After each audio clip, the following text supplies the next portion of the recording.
আজ তোমাদেরকে একটি দারুণ জায়গায় নিয়ে যাব। জায়গাটি কোথায় জানতে হলে পুরো ভিডিওটি শেষ অবধি দেখতে হবে। গুড মর্নিং এভরিওয়ান, আমি রেডি হয়ে গেছি। আমি আর আমার বর আজকে দুজনে একসাথে একটু ঘুরতে বেরোবো, মানে লং ড্রাইভে যাব। একটা দারুণ জায়গায় যাব। কোথায় যাচ্ছি ভিডিওটি শেষ অবধি দেখো, জানতে পারবে। তো সকাল সকাল স্নান করে আমরা দুজনেই রেডি হয়ে গেছি। বাইরে প্রচণ্ড রোদ ছিল, আমি ভাবতে পারিনি বাইরে এতটা রোদ হবে। ঘুরতে গেলে নর্মালি ওয়েদারটা যদি মেঘলা থাকে বেশ ভালো লাগে, কিন্তু বাইরে প্রচণ্ড রোদ ছিল, আমার সহ্য করার মতো নয়। আর এতটা দূরে যেহেতু যাবো তো হেলমেট তো পরতেই হবে, কারণ এখন সব জায়গাতেই পুলিশ দাঁড়িয়ে আছে ফটো তুলে চালান কাটবে বলে। তাই হেলমেট সবার আগে মাস্ট, আর নিজের সেফটিটা সবার আগে, তাই হেলমেট পরে নিলাম। আর এদিকে আমার সানগ্লাসটা আনতে ভুলে গেছিলাম, তাই বরের সানগ্লাসটাই নিয়ে পরে নিচ্ছি। তো আমরা বেরিয়ে গেছি। অনেক দিন ধরেই এই জায়গাটায় যাওয়ার ভীষণ ইচ্ছে ছিল, কিন্তু সময় হচ্ছিল না। আর আমরা বহুদিন বাইরে বেরোই না একসাথে দুজনে, তো আজকে প্ল্যান করেছি আজকে আমরা বেরোবো। কিন্তু বাইরে এই রোদ দেখে আমার মনটা একদম খারাপ হয়ে গেছে, গা মনে হচ্ছিল পুড়ে যাচ্ছে। এরকম গরম আমার একদম পছন্দ হয় না, লং ড্রাইভের জন্য তো একদম ভালো লাগে না। তো মোটামুটি কালচিনি অবধি যখন আমরা পৌঁছেছি দেখছি ওখানে ঝিরিঝিরি বৃষ্টি পড়ছে, মানে দেখেই তো আমার মন আনন্দে আত্মহারা হয়ে গেছে আর কি। যেই ওয়েদারটা আমি মনে মনে চাইছিলাম এক্স্যাক্টলি সেই ওয়েদারটাই ওখানে আমি পেয়েছি। হালকা ঝিরিঝিরি বৃষ্টি আর ঠান্ডা হাওয়া, দারুণ লাগছিল, মনে একটা শান্তি চলে এসেছিলো। কিন্তু ঝিরিঝিরি বৃষ্টি পড়ছিল বলে ও বললো চল একটু সাইডে কোথাও দাঁড়াই। তো সাইডে একটা শেল্টার দেখলাম, ওখানে আমরা কিছুক্ষণ দাঁড়ালাম, যদি বাই চান্স রাস্তায় কোথাও বৃষ্টি নামে তো দুজনেই ভিজে যাব পুরো। তাই আর কি আমরা একটু দাঁড়িয়ে ফ্রেশ নিচ্ছিলাম। আর এদিকে ও বলছিল গাড়িটাও একটু রেস্ট দিতে হবে, তাই আর কি একটু দাঁড়িয়ে রেস্ট নিচ্ছিলাম। কিন্তু আমার মন চাইছিল এই ঝিরিঝিরি বৃষ্টির মধ্যেই আর কি আমরা চলে যাই। তো যেহেতু গাড়িটাকে একটু রেস্ট দিতে হবে, গাড়িটা গরমে প্রচণ্ড হিট হয়ে গেছে, তার জন্য আর কি আমরা ওখানে একটু দাঁড়িয়ে সময় কাটাচ্ছিলাম।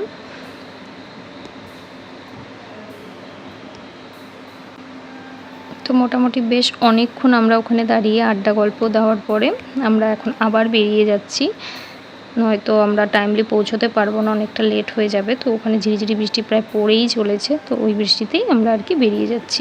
আমার হেলমেট পরতে একদম ভালো লাগে না, কিন্তু এই বাইকে গেলে এখন হেলমেট পরাটা মাস্ট। আমার মনে হয় হেলমেটকে আমি সামলাই, হেলমেট আমাকে সামলাতে পারে না। যাই হোক,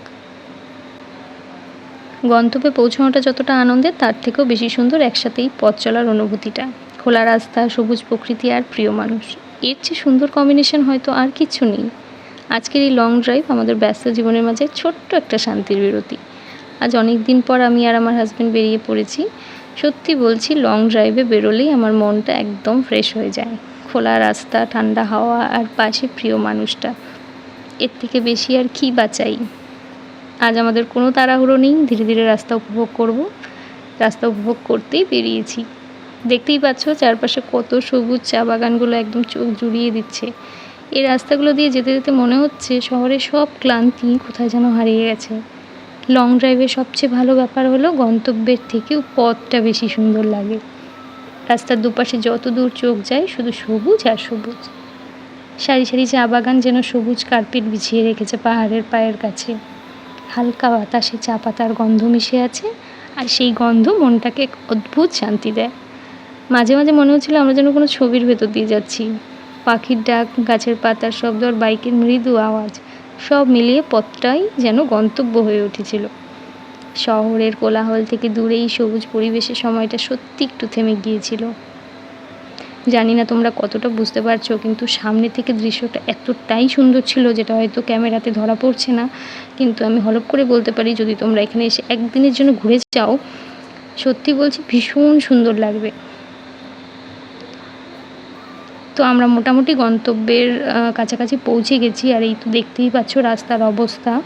বেশ কিছুদিন মনে হয় প্রচুর বৃষ্টি হয়েছে, জল জমে গেছে। আর এই ভাঙাচোরা রাস্তা, আমি না অনেক জায়গাতেই দেখেছি পাহাড়ে পৌঁছানোর আগে, ঠিক ডেস্টিনেশনে পৌঁছানোর আগে রাস্তাটা ঠিক এরকমই ভাঙাচোরা, জল কাদা হয় আর কি। তো মোটামুটি আমরা প্রায় পৌঁছেই গেছি। আর একটু আগে বেরোলে হয়তো আমি দাঁড়িয়ে রাস্তার দৃশ্যগুলো উপভোগ করতাম, কিন্তু যেহেতু জঙ্গলের রাস্তা আমাদের আবার সন্ধ্যের আগে বেরোতেও হবে, তাই আর কি আমি দাঁড়িয়ে ওখানে সময় নষ্ট করতে পারিনি। জাস্ট ভিউটা দেখো কি অপূর্ব। কতটা ক্যামেরায় বোঝা যাচ্ছে আমি জানি না, বাট যেরকম দেখছি এক্স্যাক্টলি এরকমই একটা ভিউ আমি সামনে পেয়েছি, দারুণ সুন্দর। একদিনের জন্য যদি তোমরা এখানে এসে ঘুরে যাও তোমাদের প্রিয় মানুষের সাথে, সত্যি বলছি দারুণ লাগবে। কিন্তু অবশ্যই হাতে সময় নিয়ে এসো, যেহেতু জঙ্গলের রাস্তা, সন্ধ্যের আগে বেরোতে হবে, তাই তোমরা যাতে সময়টা একটু স্পেন্ড করতে পারো তাই হাতে একটু সময় নিয়ে সকাল সকালই এসো। আমাদের একটু বেরোতে আর কি যদিও লেট হয়েছিল। এদিকে প্রচুর ধান ক্ষেতও রয়েছে। তো আমরা ফাইনালি পৌঁছে গেছি। চলো তাহলে এখন বলেই ফেলি জায়গাটা কোথায়। এটা আলিপুরদুয়ার থেকে 57 কিলোমিটার ভেতরে জায়গাওয়ের সাইডে তোরসা রিভারসাইড বলে একটি জায়গা আছে। ওখানে যারা আলিপুরদুয়ারে থাকো বা এর আশেপাশে থাকো তারা হয়তো অনেকেই প্লেসটা ঘুরে গেছো। আমিও আগে একবার এসেছি, কিন্তু সেইবার এসে এত সুন্দর আমি ভিউ পাইনি, প্রচণ্ড বৃষ্টি ছিল, তাই সেভাবে কিছু উপভোগ করতে পারিনি। আর আজকে তো প্রিয় মানুষের সাথে এসেছি, তাই জায়গাটা আরও বেশি সুন্দর লাগছে। চলো তোমাদের ঘুরে ঘুরে পুরো জায়গাটাকে সুন্দর করে দেখিয়ে দিচ্ছি।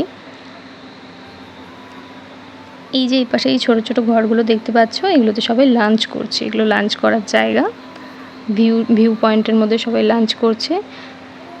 মেনলি সবাই এই জায়গাটাতে লাঞ্চ করতেই আসে আর কি, এই ভিউটার সাথে আর কি একসাথে লাঞ্চ করবে, এটাই আর কি এখানে মেন। তো দেখো ভিউটা জাস্ট দারুণ ছিল। তার উপর বৃষ্টির জন্য এই যে জলটাও কি অসাধারণ লাগছিল। এই পাহাড়গুলোকে দেখলে মনে হয় নীরবতাও কত সুন্দর হতে পারে। এখানে বাতাসও যেন গল্প বলে। তোমরা যারা একদিন ছুটি সময়টা কাটাতে চাও তারা একদিনের জন্য এখানে আসতে পারো। এখানে থাকার জায়গারও কিছু ব্যবস্থা করা আছে, এটা আগে ছিল না, বাট এখন নতুন হয়েছে।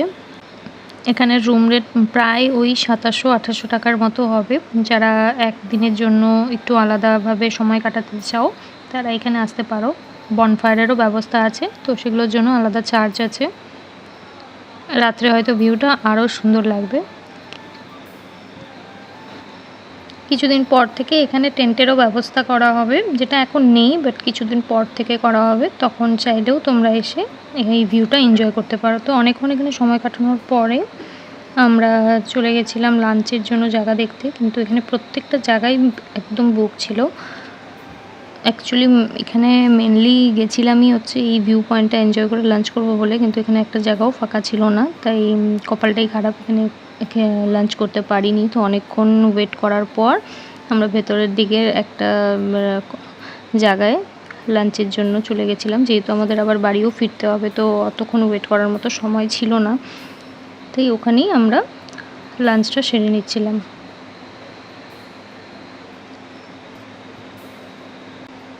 লাঞ্চে কী অর্ডার দেবো অনেকক্ষণ ধরে ভেবে চিন্তে ডিসাইড করতে না পেরে লাস্টে আমরা ওই মিক্স ফ্রাইড রাইস আর চিলি চিকেন অর্ডার করেছিলাম।